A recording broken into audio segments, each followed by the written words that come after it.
The Kingmakers of the Five Boroughs, a shocking and surprising history of New York City's mayors.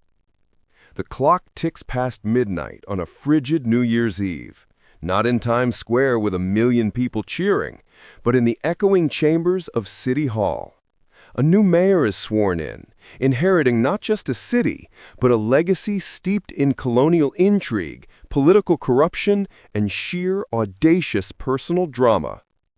New York, the global nexus, the city that has swallowed up all others in the American consciousness.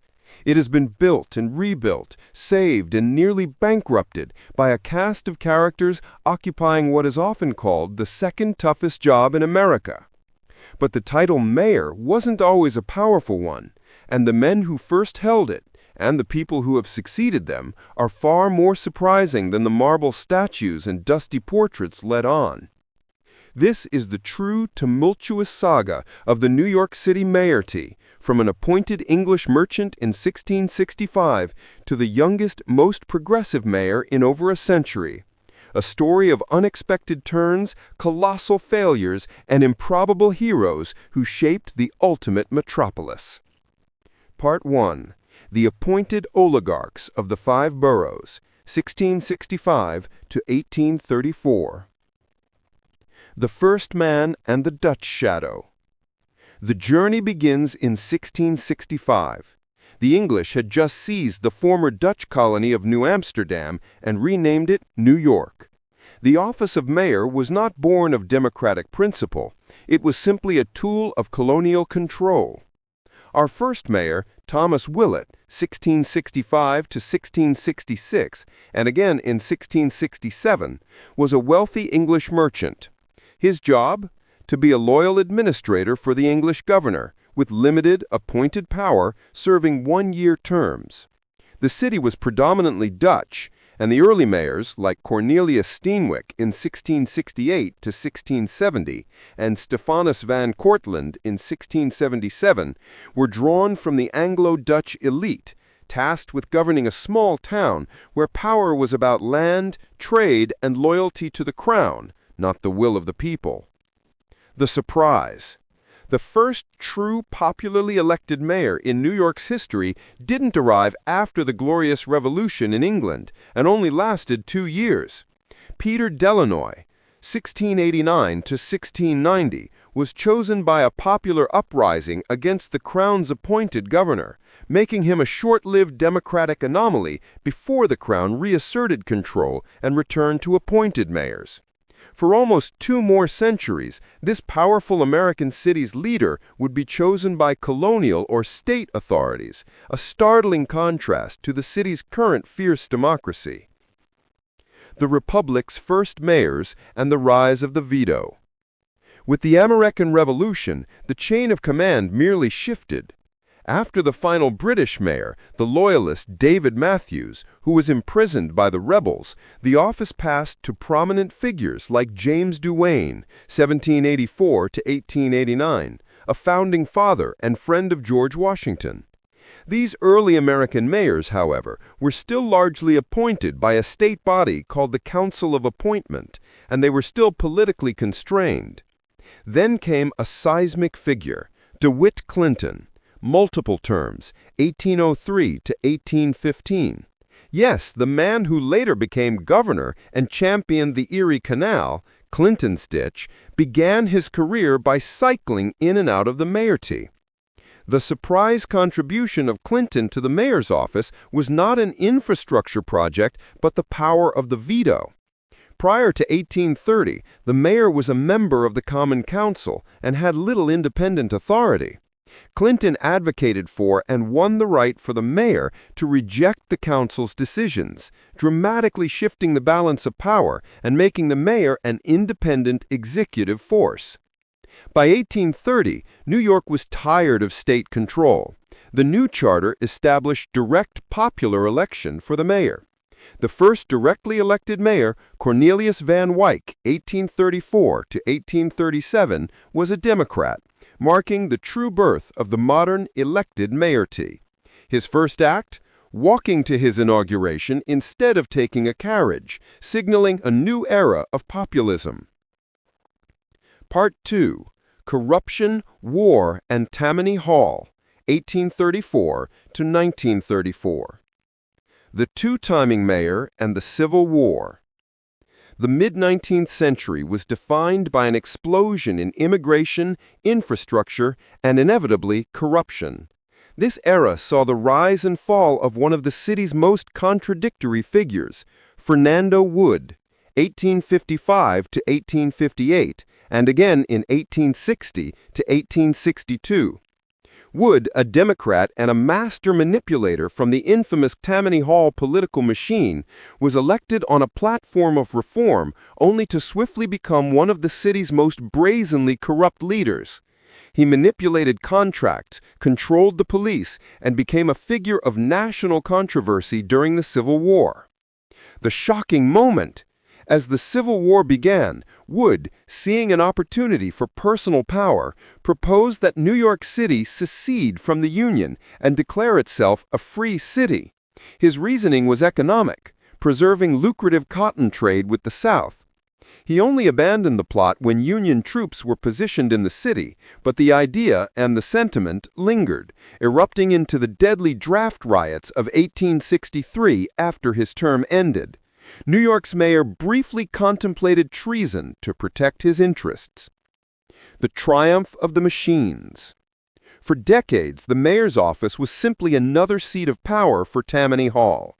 Mayors were less independent leaders and more high-profile operatives of the machine, which used patronage, graft, and a network of ward bosses to control nearly every aspect of city life.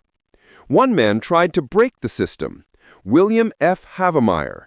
He served 3 non-consecutive terms, 1845 to 1849 and 1873 to 1874, as an anti-Tammany reformer. His final term, in the 1870s, was a direct attack on the machine's post-Civil War corruption. The surprise ending? While tirelessly battling Tammany Hall from City Hall, Havemeyer died in office on November 30, 1874. Collapsing at his desk, Tammany Hall was immediately accused of having poisoned him, though a medical investigation proved it was a stroke. His death underscored the literal life-and-death struggle against the machine. The rise of Greater New York. The most significant administrative change in the office's history came on January 1, 1898, with the consolidation of Greater New York. The city, which had primarily been Manhattan, suddenly merged with Brooklyn, Queens, Staten Island, and the Bronx. The task of becoming the first mayor of this massive 5-borough metropolis fell to another Tammany man, Robert Anderson Van Wyck, 1898 to 1901. Van Wyck's tenure oversaw the birth of the subway system and the modern city, but he was a cynical machine politician. The next wave of reformers, like Seth Low, 1902 to 1903, a Republican and former president of Columbia University, briefly broke Tammany's hold, but the machine remained an enduring force. Jazz, speakeasies, and the fall of a good-time Charlie. The Roaring Twenties delivered a mayor whose personality perfectly matched the era's hedonism. James J. or Jimmy Walker, 1926 to 1932. Walker was a flamboyant, sharp-dressed dandy. He was rarely at his desk, preferring nightclubs, theater openings, and transatlantic trips with his mistress while the city struggled with a crippling depression. The scandal. The stock market crashed in 1929, and the stench of corruption around Walker became unbearable. A major state investigation revealed that the mayor was living lavishly on undisclosed funds from a safe deposit box and gifts from contractors, a fortune that far exceeded his salary. Rather than face a formal hearing and inevitable removal by the governor, Walker simply packed his bags and resigned in 1932, famously sailing off to Europe with his mistress, Betty Compton, while millions of New Yorkers struggled to eat.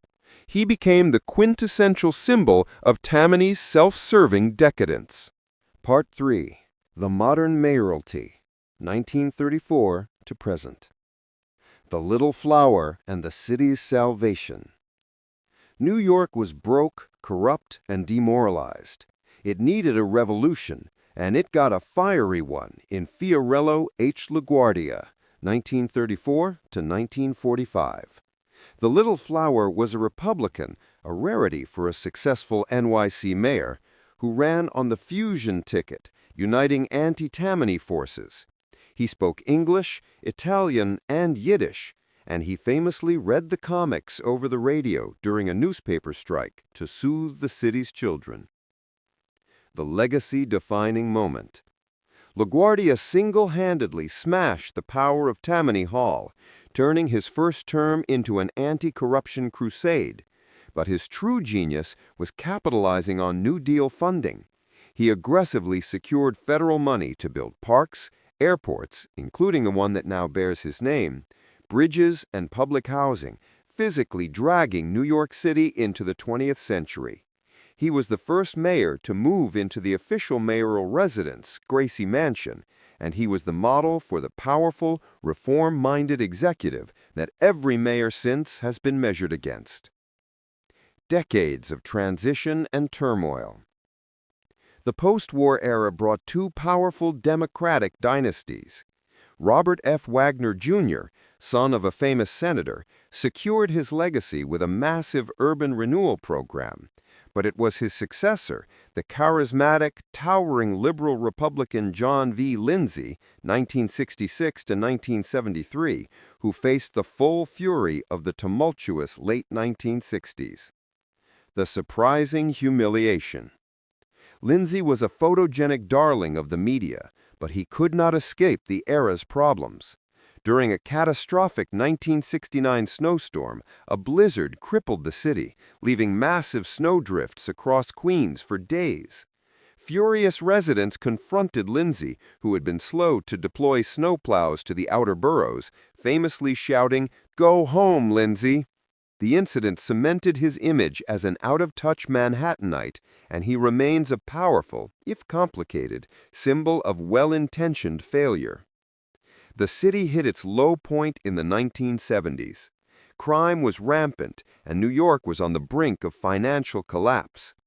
Abraham D. Beam, former city comptroller, was the mayor when the city was forced to beg the federal government for a bailout. The famous 1975 Daily News headline, "Ford to City, Drop Dead," captured the mood. The age of Koch and the power of personality.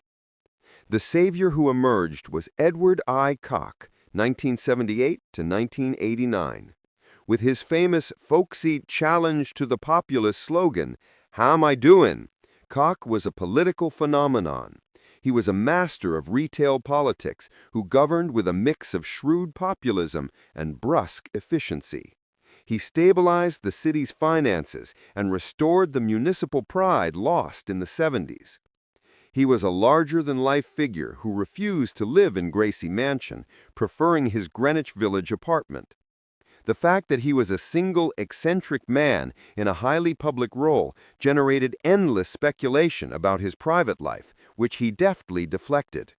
He was the city's ultimate political survivor until he lost his final election in 1989, a testament to the fact that in New York, personality can be as important as policy. The diverse city and the unlikely crusader. The 1990s began with the election of David N. Dinkins, 1990 to 1993, New York's first and, for many years, only African-American mayor. Dinkins' single term was defined by a soaring budget deficit, racial tensions, and the infamous Crown Heights riot. Though his calm and consensus-building style was initially praised, he was unable to shake the perception of a city descending into disorder. His successor, Rudolph W. Giuliani, 1994 to 2001, was a complete inversion. A former federal prosecutor, Giuliani ran on a platform of quality of life and zero tolerance for crime. The defining moment.